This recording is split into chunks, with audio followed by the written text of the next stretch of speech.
ఈ video commercial purpose కి కాదు, మానిటైజ్ చేయబడదు. ఈ వీడియోలో వాడబడ్డ వీడియోస్, ఇమేజెస్ గూగుల్ నుండి, యూట్యూబ్ నుండి సేకరించబడ్డాయి. అవి వేరే మీడియా వారివో, యూట్యూబ్ ఛానల్స్ వారివో కావున ఎవరికైనా అభ్యంతరాలు ఉంటే వారినే సంప్రదించవలను. ఈ వీడియో కేవలం నా విశ్లేషణ, ఆవేదన, అభ్యర్థన. పూర్తి బాధ్యుడను నేనే. ఇక ఈ వీడియోలో కొందరిని ఉద్దేశించి పరుష పదజాలం, బీపులు వాడబడినవి. అవి వారి స్థాయికి చాలా తక్కువ.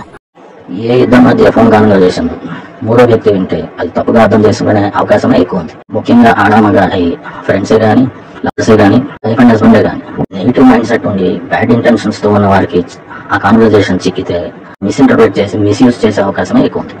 ఎవరి బెడ్రూమ్ లో అయినా, బాత్రూమ్ లో అయినా సీక్రెట్ కెమెరాతో షూట్ చేసి బ్లాక్ మెయిల్ చేస్తే ఎంత క్రైమో, ఫోన్ ట్యాపింగ్ కూడా అంతకంటే పెద్ద క్రైమ్. ఇంట్లో అక్కో చెల్లో మన బావతో ఫోన్ మాట్లాడుతుంటే సీక్రెట్ గా ఉంటే ఎంత విచిగా ఉంటుంది.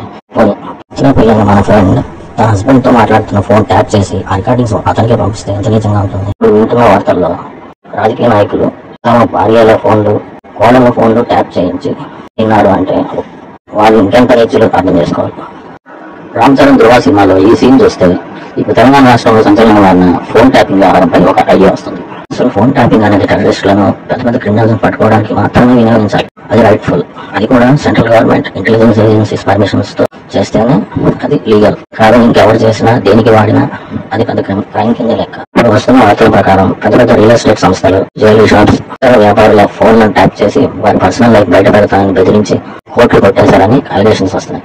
ఇవన్నీ కాదు, అసలు సంచలనమైన విషయం ఏంటంటే హైకోర్టు జడ్జెస్ ఫోన్స్ ట్యాప్ చేశారంటే వారిని బ్లాక్ మెయిల్ చేసి ఎన్ని క్రైమ్స్ కి శిక్షలు పడకుండా ఆపుంటారో అది చూడడానికి భయమేస్తుంది. న్యాయమూర్తులకు సంబంధించినటువంటి అంశం కనుక ఒక ప్రకంపన అంశం. నిజంగా అలాంటిది జరిగినట్లయితే భారతదేశంలో అత్యున్నత న్యాయస్థానం విధించాల్సినటువంటి, ఇప్పటివరకు విధించినటువంటి ఏదైనా శిక్ష ఏదైనా ఉంటే అది విధించాలి. దీంట్లో ఉన్నటువంటి ఎవరైతే తప్పు చేసి ఉంటే కనుక. ఎందుకంటే న్యాయమూర్తుల ఫోన్లను ట్యాప్ చేయడం అనేటువంటిది నిజంగా అది తీవ్రమైనటువంటి నేరం. మరి అలాంటిది కూడా చేశారు అనేది కూడా ఇప్పుడు వ్యక్తమవుతుంది. మరి దాని విషయంలో కూడా పరిశీలన చేయాలి. సరే, ఇది ఒక ప్రకంపన సృష్టిస్తున్నటువంటి అంశంలో మరి ఇన్ని సంచలన విషయాలు పెట్టుకుని మాట్లాడరు. సామాన్య ప్రజల జీవితాలు చిన్నాభిన్నం అయిపోయే ఈ అంశాలు పక్కన పెట్టి హీరోయిన్స్ ఫోన్ ట్యాప్ చేశారు అని మీడియా రచ్చ చేయడం మన దరిద్రం. నాయకుడికి సంబంధించినటువంటి సొంత వాళ్ళ భార్య ఫోన్ ట్యాప్ చేయించారు. అతి త్వరలో ఈ విషయం కూడా బయటికి రాబోతుంది. ఆ ఫోన్ ఒకటి ట్యాప్ చేసి ఎవరితో మాట్లాడితే ఏ మాట్లాడితే అంతా కూడా అందులో రికార్డ్ చేయించారు. అదొకటైతే హైదరాబాద్లో ఉన్నటువంటి, ఓకే హైదరాబాద్ కావచ్చు, ఏపీ, తెలంగాణ మొత్తం ఇక్కడ ఉన్నటువంటి మోస్ట్ అంటే చాలా ఫేమస్ రియల్ ఎస్టేట్ సంస్థ సార్. ఆ రియల్ ఎస్టేట్ సంస్థకు సంబంధించినటువంటి యజమాని కోడలు ఎవరైతే ఉన్నారో ఆ యజమాని కోడలు ఫోన్ ట్యాప్ జరిగింది.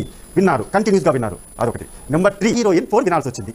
ఇంకా చాలా మంది ఉన్నారు, ఓకే వాళ్ళు కూడా విన్నారు. కానీ పర్టికులర్గా ఆ హీరోయిన్ ఫోనే ఎందుకు వినాల్సి వచ్చింది? ఆ రీజన్ చాలా పెద్ద రీజన్ సార్. అది కావాలనే అదంతా కూడా క్రియేట్ చేసి, బేసిక్గా అయితే వాళ్ళిద్దరు విడిపోయేవారు కాదు. బేసిక్ వాళ్ళిద్దరి మధ్య గొడవలు ఆడగానే ఇదంతా కూడా జరిగేవి కాదు. వాళ్ళ ఇద్దరు విడిపోవడానికి ఈ ఫోన్ ట్యాపింగ్లో జరిగినటువంటి సంభాషణలను వేరే వాళ్ళ ద్వారా, వేరే ఒక వ్యక్తుల ద్వారా, అంటే ప్రైవేట్ సైన్యం ద్వారా ఎవరికైతే చేరాలో వారికి చేర్పించి వీళ్ళ ఇద్దరి మధ్య గొడవలు సృష్టించారు. అప్పటి వరకు వాళ్ళిద్దరు బాగానే ఉన్నారు. ఆ హీరోయిన్ ఎవరైతే ఉన్నారు, పెళ్లి చేసుకున్నటువంటి వాళ్ళిద్దరు కూడా బాగానే ఉన్నారు. అలా బాగా ఉన్నటువంటి వారి మధ్య ఎక్కడో కనిపించినటువంటి మోసం చేశారని అంటారు కదా, అటువంటి మోసమే వాళ్ళిద్దరు విడిపోవడానికి ప్రధాన కారణమైంది. అదే ఫోన్ ట్యాపింగ్. ఆ ఫోన్ ట్యాపింగ్ చేసిన వాళ్ళలో ఇప్పుడు ఉన్నటువంటి అక్యూజ్డ్ A5 వరకు ఉన్నటువంటి అక్యూజ్డ్ ఎవరైతే ఉన్నారో వీళ్ళందరిలో A2గా ఉన్నటువంటి ప్రణీత్ రావు ఎవరైతే ఉన్నారో ఆ ప్రణీత్ రావు కారణంగానే ఈ ఇద్దరు, అంటే హీరోయిన్ ఇద్దరు కూడా విడిపోవడానికి ప్రణీత్ రావు కారణం. ఆ ప్రణీత్ రావుతో ఆ హీరోయిన్ ఫోన్ ని ట్యాప్ చేయమని చెప్పినటువంటి నాయకుడు ఎవరైతే ఉన్నారో సంబంధం లేని విషయాన్ని, అంటే ఎక్కడో జరిగిన దాన్ని ఆమె బలి చేశారు అని క్లియర్ గా చెప్తాడు. శామ్ ని స్కేప్ గోట్ చేశారన్నమాట, ఒక బలి పశువుగా చేశారు. ఆ రోజు హీరోయిన్ ఫోన్ ట్యాప్ చేశారంట. కానీ ఎవరి పేర్లు చెప్పకుండా సమంత ఫోన్ ట్యాప్ అయింది, చైతన్యతో విరాట్లు అందుకే అయింది అని సగం చేసి జనాలు కన్ఫ్యూజ్ చేసి, ఇక బి గ్రేడ్ యూట్యూబ్ ఛానల్స్ అయితే చిరించి తమ్నైల్స్ పెట్టి, సొల్లు డిస్కషన్స్ పెట్టి లేనిపోని ఆరోపణలు పుట్టిస్తారు. సమంత తమ్నైల్స్ పెట్టి పెద్ద క్రైమ్ ని సైడ్ ట్రాక్ చేసి డైవర్ట్ చేస్తున్నారు. వీళ్ళందరికీ శామ్ టార్గెట్ అయ్యారు. 2 years నుండి, అంటే డైవర్స్ అయినప్పటి నుండి అబద్ధాలు చెప్పి బ్యాడ్ ప్రొపగండా చేసి వేధించారు. సూపర్ స్టార్ కృష్ణ #1 సినిమాలో ఈ సీన్ ఇక్కడ కరెక్ట్ గా కేసు లో అప్పట్లో చాలా మంది హీరోయిన్లు, డైరెక్టర్స్ ని క్వశ్చన్ చేసిన విషయం తెలిసిందే. మహేష్ బాబు భార్య నమ్రత పేరు కూడా వినపడింది. అలాగే మంచు వారి పేర్లు కూడా బయటకు వచ్చాయి. అయితే వాళ్ళ ఫ్యామిలీ బ్యాక్గ్రౌండ్ తోనో, పొలిటికల్ బ్యాకింగ్ తోనో తప్పుకోగలిగారు. ఇటీవలే నిహారిక గారి పేరు స్టేషన్ వరకు వచ్చింది డ్రగ్స్ కేసు. ఈ ఫోన్ ట్యాపింగ్ వ్యవహారం నిహారిక డైవర్స్ కూడా కారణం అయి ఉండొచ్చు కూడా.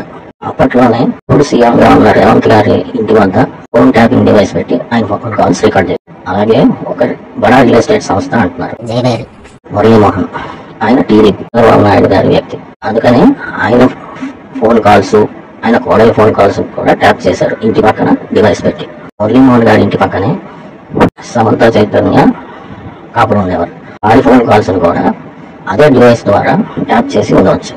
ఫోన్ ట్యాపింగ్ అంటూ జరిగితే అన్ని కాల్ రికార్డ్స్ ఉండాలి. అంటే తన ఎక్స్ హస్బెండ్ నాగ చైతన్యతో మాట్లాడిన కాల్ రికార్డ్స్ కూడా ఉండాలి. అత్తమామలు నాగార్జున చైతన్య తల్లి అమెరికాలో ఉంటారు. ఆవిడతో ఫోన్ కాల్స్ మాట్లాడినా ఆ ట్రాక్ రికార్డ్ కూడా ఉంటది కదా. ఎంత మూడు పిల్లలైనా పర్సనల్ కాన్వర్సేషన్ లీక్ అయితే వేరే ద్వారా వాళ్ళకి అందితే హ్యూమిలేటింగ్ ఫీల్ అవుతారు. అసలు sensitive introvert family background. So ఈ కారణం చేత కూడా గొడవ అయ్యే అవకాశాలు ఉన్నాయి.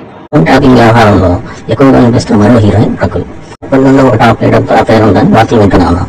అనుష్క, నయనతార, శ్రేయ ఇంకా చాలా మంది హీరోయిన్స్ కి పొలిటికల్ లీడర్స్ తో అఫైర్స్ ఉన్నట్లు ఎప్పటి నుండో వింటూనే ఉన్నాం.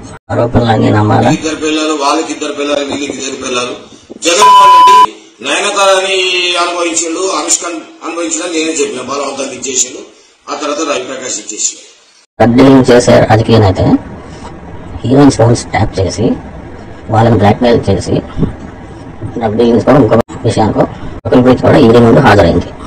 ఇలాగే శామ్ని కూడా బ్లాక్మెయిల్ చేసి ఎక్కించాలని ప్రయత్నించుంటారు. అయితే ఆమె ఒప్పుకోకపోవడంతో కక్ష కట్టి ఆమె కాల్ రికార్డింగ్స్ చెయ్యికి వాళ్ళ ఇంట్లో వారికి అందేలా చేసి గొడవ సృష్టించుంటారు. పెద్ద ఫ్యామిలీ వాళ్ళని ఒకలాగా, బ్యాక్గ్రౌండ్ లేని వాళ్ళని ఒకలాగా ట్రీట్ చేసే ఈ మీడియాని మనం ఎంకరేజ్ చేయకూడదు. పిచ్చి తమ్ముళ్ళు పెట్టి శామ్ పేరును వాడుకొని వ్యూయర్స్ ని తెచ్చుకోవడం కోసం గుండుసారి తీసుకొచ్చి డిస్కషన్ లో పెట్టడం, పని పాటలను ముసలింలకు పెట్టి డిబేట్లు చేయడం మనం అసలు ఎంకరేజ్ చేయకూడదు. డబ్బులు మింగో, మనగంజితోనో లేదా రాజకీయ వివక్షతోనో బడా ఫ్యామిలీలకి భజన చేసే ఈ గదవులు శామ్ ని అన్యాయంగా నిందించి బ్యాడ్ ప్రోగ్రాండా చేయడానికి ప్రయత్నం చేస్తున్నారు. దీన్ని ప్రోత్సహించడం మన తెలుగు సంస్కృతి కాదు, అసలు మనిషిగా సంస్కారమే కాదు. డైవర్స్ అయినప్పటి నుండి 2 సంవత్సరాలుగా దరిద్రపు యూట్యూబ్ ఛానల్స్ వారి వ్యూవర్స్ కోసం శామ్ ని వేధిస్తూనే ఉన్నారు. నాగ చైతన్య మంచి సంస్కారవంతుడే అయి ఉంటాడు. అయితే రష్మిక కోసం రక్షిత్ శెట్టి వచ్చినట్లు, అనుష్క శర్మ కోసం విరాట్ కోహ్లీ చేసినట్లు నాగ చైతన్య కూడా ఈ దుష్ప్రచారం చేసే యూట్యూబ్ ఛానల్స్ ని ఖండిస్తే నిజ జీవితంలో కూడా హీరో అనిపించుకుంటాడు. సాధారణ మిడిల్ క్లాస్ అమ్మాయి బస్సుల్లో తిరిగే స్థాయి నుండి సూపర్ స్టార్ గా ఎదిగి నవ్వించి కవ్వించి ఆడి పాడి అలరించి ఎంటర్టైన్ చేయడమే కాకుండా ఎంతో మంది పిల్లలకు తను ఎప్పుడో స్థాపించిన ప్రతి ఫౌండేషన్ ద్వారా ఆపరేషన్లు చేయించి రక్షించి ఇక ఇప్పుడు పాన్ ఇండియా స్టార్ కావడంతో ఇంకా ఎన్నో సేవా కార్యక్రమాలు తలపెడుతుంది. మయోసైటిస్ వ్యాధితో బాధపడుతున్న, తన పని తను చేసుకుంటూ కష్టపడి తన అస్తిత్వం కోసం పోరాడుతున్న సమంత మీద దుష్ప్రచారం చేసే ఈ యూట్యూబ్ ఛానల్స్ ను ప్రోత్సహించడం మహాపాపం. ఎక్కడో చెన్నై నుండి వచ్చిన హైదరాబాద్ ను తన నివాసంగా చేసుకుని ఈ మంచి కార్యక్రమాలను తెలుగు రాష్ట్రాలను చేస్తున్న సమంత ప్రతి ఇంటి ఆడబిడ్డ అయిపోయి ఆడపడుచులను గౌరవించుకోవడం, కాపాడుకోవడం మన తెలుగు సంస్కృతి అని మరోసారి నిరూపించుకుందాం.